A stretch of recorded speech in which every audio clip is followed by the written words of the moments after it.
બાવળાના Baldana બેગામડા road પર બેફામ ડમ્પરો દોડી રહ્યા છે ત્યારે બાઇક ચાલક તબીબને આ ડમ્પરે કચડી નાખ્યો હતો. ડમ્પરના ટાયર ફરી વળતા હેલ્મેટ સાથે ચાલકનું માથું ફાટી ગયું હતું. બાઇક પર સવાર ડોક્ટર યશ હિંમતભાઈ ઝાપડિયા હેલ્મેટ પહેર્યો હતો, પરંતુ ડમ્પરનું ટાયર ફરી વળતા હેલ્મેટ સાથે માથું ફાટી જતા ઘટના સ્થળે જ કમકમાટી ભર્યું મોત નીપજ્યું હતું. ડમ્પર ચાલક ડમ્પર મૂકીને ફરાર થઈ ગયો હતો. ત્યારે કેરાળા પોલીસે ગુનો નોંધી તપાસ હાથ ધરી છે. જ્યારે બીજા અકસ્માતની વાત કરીએ તો અમદાવાદ ધોલેરા એક્સપ્રેસ હાઈવે પર અકસ્માતની ઘટના બની હતી. અજાણ્યા વાહન દ્વારા બાઇકને અડફેટે લેતા ઘટના સ્થળે બેના મોત નીપજ્યા હતા.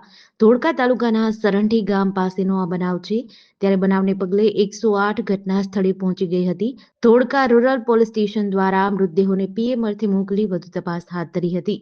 વધુમાં ત્રીજા અકસ્માતની વાત કરીએ તો ધોળકા તાલુકાના વટામણ ચોકડી પાસે પિકઅપ અને ઇકો કાર વચ્ચે અકસ્માત થયો હતો.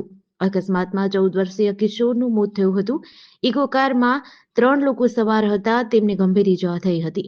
ઘટના સ્થળે 108 બોલાવી ઇજાગ્રસ્તોની સારવાર અર્થે ખસેડાયા હતા. કોટ પોલીસે અકસ્માતનો ગુનો નોંધી વધુ તપાસ હાથ ધરી છે. જીડીસી ન્યૂઝ સાથે મુકેશ ગલવાણિયા, બાવળા.